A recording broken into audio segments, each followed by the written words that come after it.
سب سے پہلے ہمیں اپنے ایمان کا جائزہ لینا چاہیے کہ ہمارے ایمان کی حالت کیا ہے، ہمارے دل کی حالت کیا ہے، ہمارے دل میں اللہ سبحانہ تعالیٰ کی محبت کتنی ہے، ہم اس کی کتاب سے کتنی محبت کرتے ہیں، اس کو کتنا پڑھتے ہیں، اس کو کتنا سمجھتے ہیں، ہم آخرت کی کتنی فکر کرتے ہیں، ہم اللہ کی تقدیر پہ راضی ہیں یا نہیں، ہم اللہ کے رسول صلی اللہ علیہ وسلم کا اتباع کرتے ہیں یا نہیں، ہم فرشتوں کے اوپر ایمان رکھتے ہیں یا نہیں، ہم فرشتے جو ہمارے دائیں بائیں بیٹھے ہوئے ہیں ان کے لکھنے کے بارے میں فکر کرتے ہیں کہ نہیں کہ وہ کیا لکھ رہے ہیں، ہمارا کیا اعمال نامہ تیار کر رہے ہیں۔ تو ہمیں سب سے پہلے اپنے ایمان کا جائزہ لینے کی ضرورت ہے، اور پھر اللہ کی ایسی اطاعت، اللہ کی ایسی بندگی کہ جس میں کوئی شرک نہ ہو، خالص اسی کے لیے سارا کچھ ہو، اسی کے فرما بردار بن جائیں۔ رسول اللہ صلی اللہ علیہ وسلم نے فرمایا مومن فرما بردار اونٹ کی طرح ہوتا ہے کہ اسے جہاں بھی لے جایا جائے وہ چل پڑتا ہے، یعنی اللہ کے راستے میں نیکی کا کام کوئی بھی کرنے کا موقع ہو وہ چل پڑتا ہے، وہ رکتا نہیں ہے۔ اپنا آپ اللہ کے سپرد کر دینا ہی اسلام ہے، یعنی میری زندگی قل ان صلاتی و نسکی و محیایا و مماتی للہ رب العالمین، کہہ دیجیے میری زندگی، میری موت، میرا جینا، میرا مرنا سب اللہ کے لیے ہے، یعنی جدھر اللہ تعالیٰ مجھے لے جانا چاہے گا میں ادھر ہی چل پڑوں گی۔ پھر دوسری چیز ہے اللہ کا تقوی اختیار کرنا، صرف اللہ سے ڈرنا، اللہ تعالیٰ کے ڈر سے ہی زبان سے لفظ نکالنا اور اللہ کے ڈر سے ہی زبان روک لینا، اللہ کے ڈر سے کسی کو کچھ دینا اور اس کے ڈر اور محبت میں ہی کچھ روک لینا، تو اللہ سبحانہ تعالیٰ کے ساتھ سچا ہونا۔ امام ابن قیم کہتے ہیں کہ بندے کے لیے کوئی چیز اس سے زیادہ مفید نہیں کہ وہ تمام معاملات میں اپنے رب سے سچائی کا معاملہ اختیار کرے، اور جو اپنے تمام معاملات میں اللہ کے ساتھ سچائی کا معاملہ اختیار کرتا ہے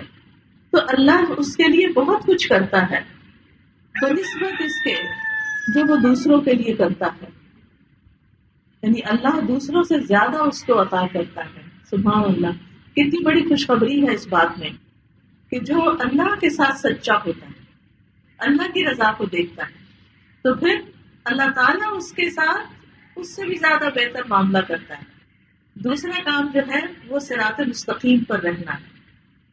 قرآن مجید میں آتا ہے وَأَنَّ هَذَا صِرَاطِي مُسْتَقِيمًا فَاتَّبِعُوهُ وَلَا تَتَّبِعُوا السُّبُلَ فَتَفَرَّقَ بِكُمْ عَنْ سَبِيلِهِ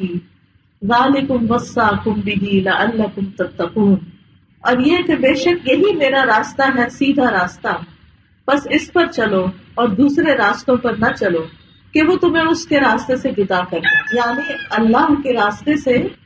ادھر ادھر نہیں ہونا، اللہ کے دین کے راستے پر ہی چلتے چلے جانا ہے۔ اگر ذرا بھی ادھر ادھر ہوئے تو وہ کہیں سے کئی شیطان بھٹکا کے لے جائے گا۔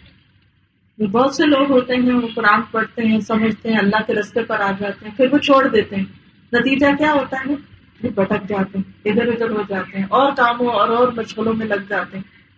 تو نہ وہ دین کے نہ دنیا کے۔ لوگ سمجھتے ہیں کہ دین پڑے ہوئے ہیں، حالانکہ وہ پوری طرح دنیا کی محبت میں کھوئے ہوئے ہوتے ہیں۔ تو ہمیں یکسوئی کے ساتھ اللہ کے راستے کو اختیار کرنا ہے، اور جو کچھ ہمیں قرآن بتاتا ہے اس کے مطابق چلتے رہنا ہے، اور اس کے لیے اللہ تعالیٰ نے قرآن مجید میں جو رہنمائی کی ہے فَأَمَّا الَّذِينَ آمَنُوا بِاللَّهِ وَاعْتَصَمُوا بِهِ فَسَيُدْخِلُهُمْ فِي رَحْمَةٍ مِّنْهُ وَفَضْلٍ